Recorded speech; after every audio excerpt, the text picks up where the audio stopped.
Selamat pagi. Kali ini saya berada di Cepu, tepatnya di Pusat Pengembangan Sumber Daya Manusia Minyak dan Gas Bumi, itu PPSDM Migas yang ada di Cepu, di mana di sini terdapat kilang yang masih beroperasi. Kilang ini memiliki histori yang cukup panjang. Didirikan oleh Dodge Petroleum Maskapai atau DPM pada tahun 1894. Jadi kilang minyak yang ada di Cepu ini merupakan kilang minyak tertua ketiga di Hindia Belanda atau di Indonesia, setelah kilang minyak Wonokromo dan kilang minyak yang ada di Pangkalan Brandan, Sumatera Utara. Dan ini kita lihat dari sisi luar, ini ada truk tangki yang mengisi produk, salah satu produk yang dihasilkan di PPSDM Cepu ini. Itu ada Pertasol yang nantinya akan dikirim ke TPPI Tuban yang ada di Tuban.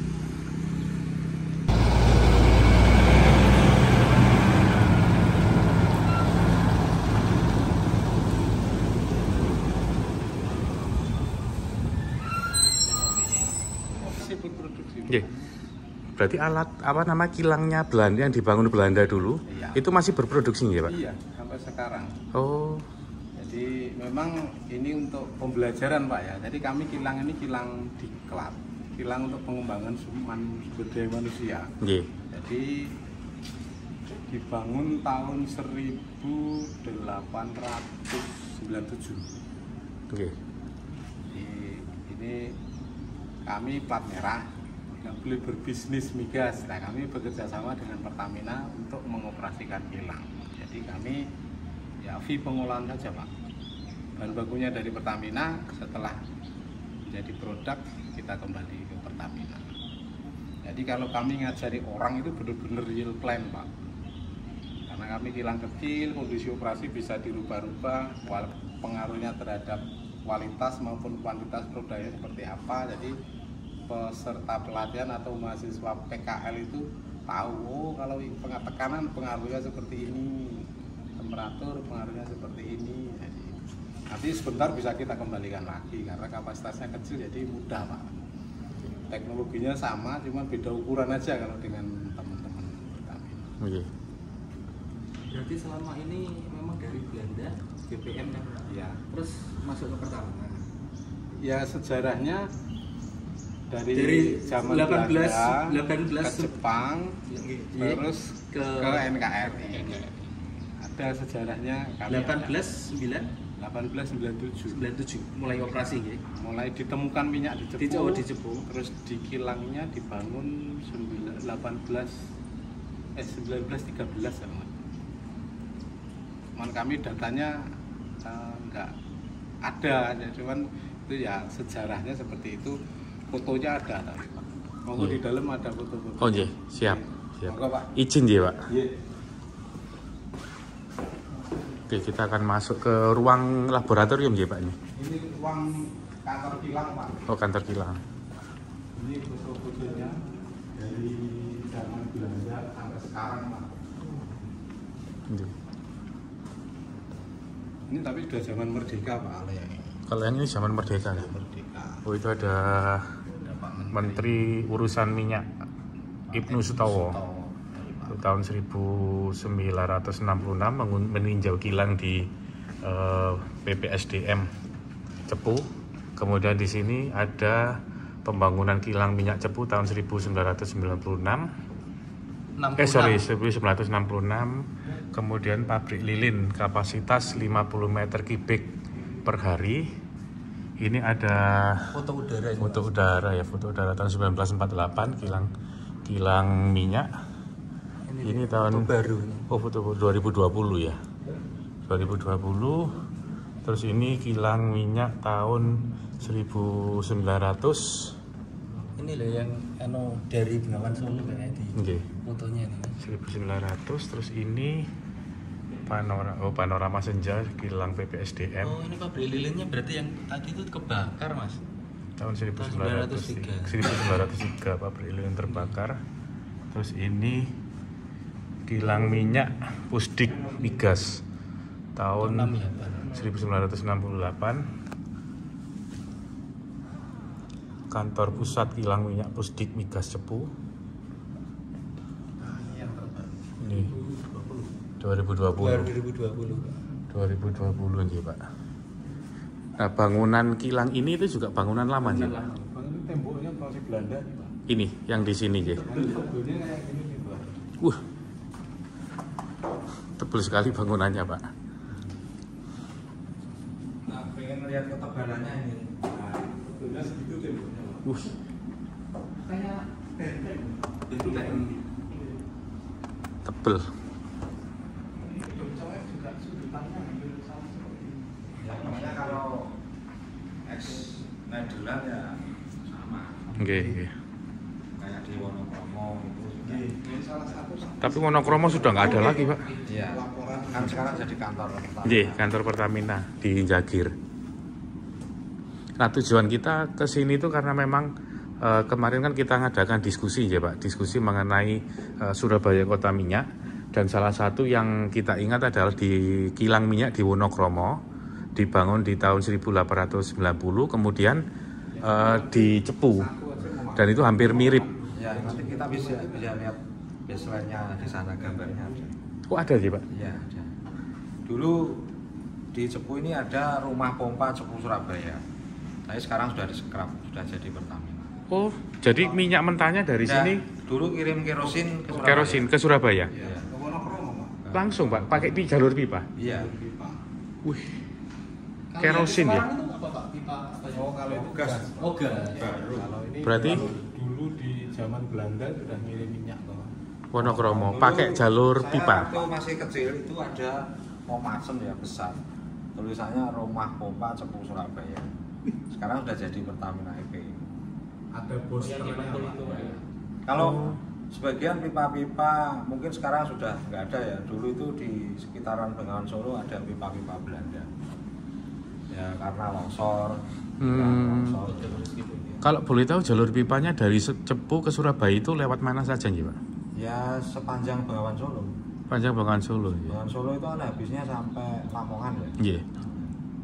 Gresik. Di Lamongan itu ada pompa posternya, Pak. Oh. Jadi di sini didorong, di sana disaplakui didorong sampai Wonokromo. Di Lamongannya di daerah mana nih, Pak? Antar Sekarang jadi sekolah kok. Apa, Pak? Yang kita masih punya tanah di Lamongan itu apa namanya? MTS. Kebomas. Di daerah Kebomas. Kita masa punya aset di Kita masih situ. punya aset tanah di sana di Kebomas. Kebomas Gresik. Iya. Kalau melihat peninggalan bangunan Belanda masih banyak di dalam sini. Di dalam sini, nggih. Keliling itu Westplan, maksudnya bangunannya Nggih. ex Belanda. Terus ini Westplan ini masih Belanda ini. Itu zaman pembuatannya belum ada tukang les, Pak. Masih pakai paku keling. Keling, pakai keling. Tangki itu masih pakai paku keling. Oh, tangki ini nggih, Pak. Ya. Jadi kalau mau masuk kita ganti APD dulu. Nanti baru bisa masuk, tapi HP tidak boleh. Nggih. Nanti kami ada kamera ekspos. Nggih. Ini tangki ini tangki apa, Pak? Ini tangki masih nama Belanda, nama orangnya. orangnya Alan Moore Stoff. Stoff, AMS singkatannya. Alan Moore Alan Moore Stoff. Stoff. Ini untuk pengolahan bag, Pak. Ya, boleh. Pengolahan wax. Iya. Lilin, Pak. Lilin. Lilin. Nggih. Kalau masih keling itu kan masih asli Belanda. Nggih. Pokoknya yang keling-keling itu masih Belanda. Kita masih banyak dan masih kita operasikan atas izin dari mana? Dijen Migas ya, karena ada persyaratan sertifikasinya. Kalau tidak Ini lolos memang ya. sudah tidak kami operasikan karena pola perjanjian kami dengan Pertamina bahan baku ini setelah kami hitung-hitung keekonomiannya dengan Pertamina itu keekonomiannya lebih bagus kalau di blending solar Bisa dibanding diolah sebagai wax. Siap. Oke ya, kita mau mengunjungi kilang migas, tapi ada persyaratan bahwa batas untuk memakai handphone itu ada di pagar itu. Jadi di sini kita masih bisa melihat beberapa peninggalan Belanda. Tangki kami itu juga masih pakai keling. Yang 101 itu Pak ya? Iya, itu tangki masih kelingan itu. 101. Memasak lilin. Ya, yang ini. Ya, yang ini. Jadi ini untuk proses wetting atau pengeringatan, pengurangan kandungan minyak di lilin. Tapi ini sebenarnya nggak operasi. Ya karena tadi Pak.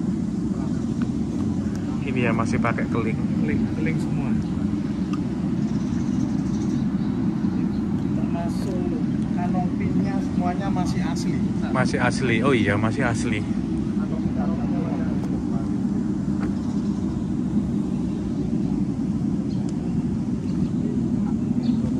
Perekonomian kita mulai menggeliat, permintaannya tinggi semua. Ini yang 101 itu tangki bahan bakunya ya. Oh, itu masih pakai keling sih Pak. Pakai keling seperti itu, juga masih pakai keling. Oke, terus ada tangki. Secara periodik kami inspeksi karena persyaratan operasinya kilang ini harus ada sertifikat of inspeksi semua peralatan, ada sekitar 300 alat.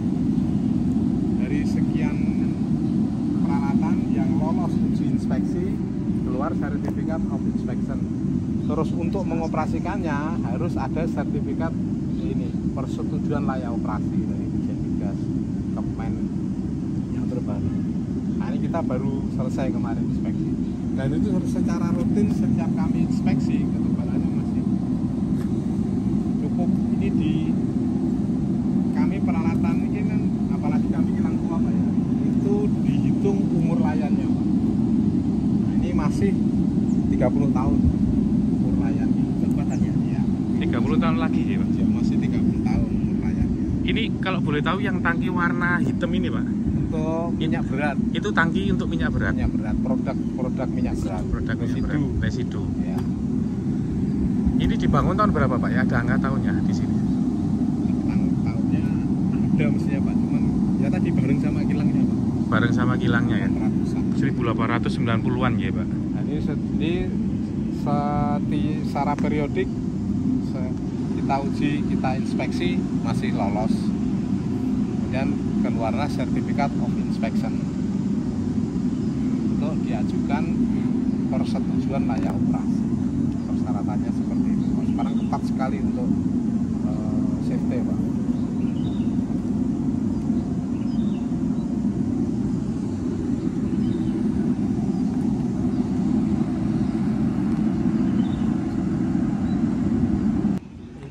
Oke Pak, ini tadi alat apa Pak yang ini? Ini ya untuk roda gilanya ya, roda gilanya untuk penggerak ya. Tapi saya sudah tidak tahu operasi ini.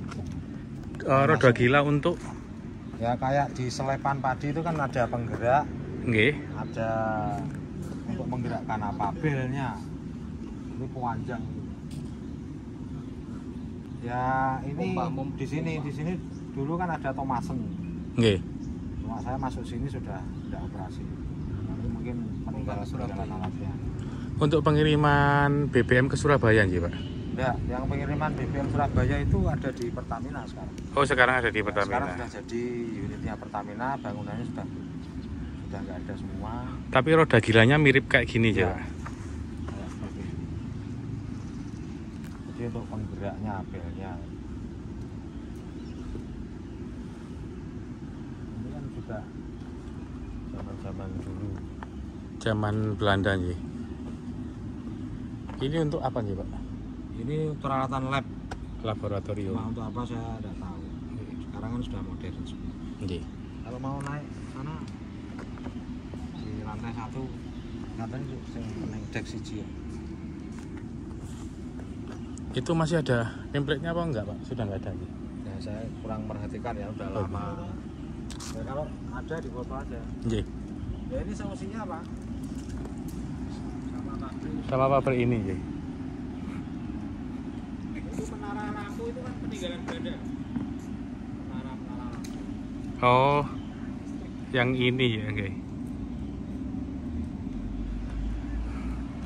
Patroli Pak.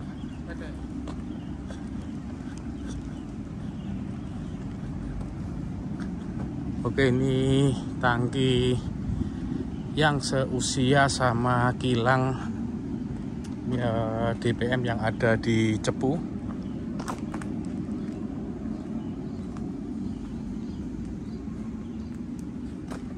Ini tangki untuk unit fitting atau wax plant. Mau naik bisa aja, Pak.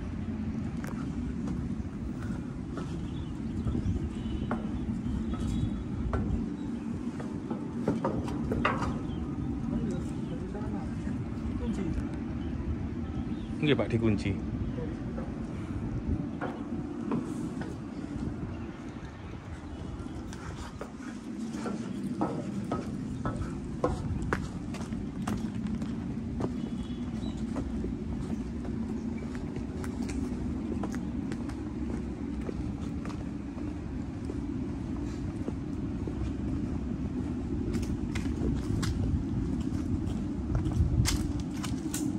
Oh, tangki zaman Belanda nggih, Pak.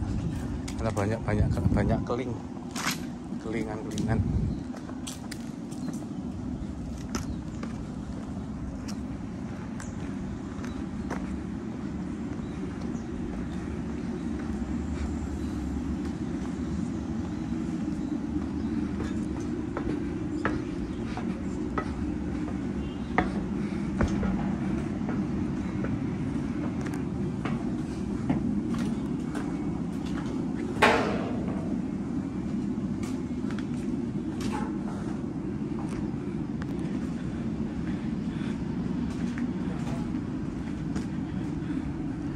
Oke, ini tangki penampungan untuk wax tadi. Masih terlihat ya kelingan-kelingan di tangki ini. Kemudian di bawahnya ini ada fondasi berupa beton ya. Dan ini konstruksi-konstruksi di yang ada di PPSDM Migas Cepu.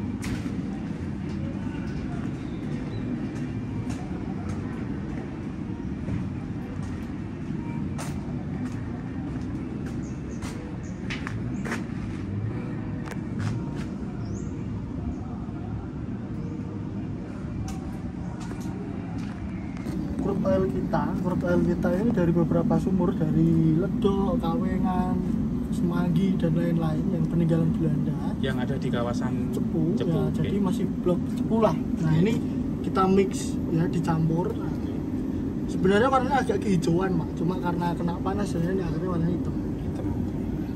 Terus ini Pertasol CA atau Pertamina Solvent. Okay. Nah, ini sama juga, cuma berbeda nanti dari berat jenis, warna ya. Bedanya CA, CB sama CC itu penggunaannya apa sih? Kalau CA, Pertasol CA ini bisa kita gunakan jadi BBM bisa. Cuma karena ini perlu diolah lagi karena oktan numbernya baru 60 sampai 70. Nah, paling enggak itu kan sekarang kan 82 lah atau apa kalau 82 92 lah kalau pertama gitu kan. Kalau Pertasol ini biasanya digunakan untuk industri cat, parut ya, thinner. Yang Pertasol CC ya? Ya, CC, CA juga bisa, Pak. CB? CB juga sama. Nah, itu biasanya digunakan. Cuma nanti di pabriknya kan percampurannya kan urusan pabriknya gitu. Nah, ini kalau ini solar jelas. Nah, ini untuk residu. Residu ini biasanya kalau kita jual itu bisa kita gunakan untuk bahan bakar kapal. Kapal tanker gitu. Atau enggak bisa diolah lagi lah karena di sini masih ada kandungan lilinnya juga masih ada. Oke, inilah salah satu atau beberapa produk yang dihasilkan di kilang PPSDM Cepu ya.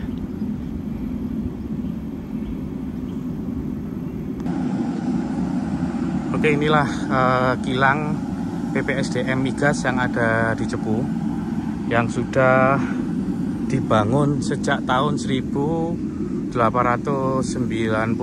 oleh Drozd Petroleum Maskapai. Ini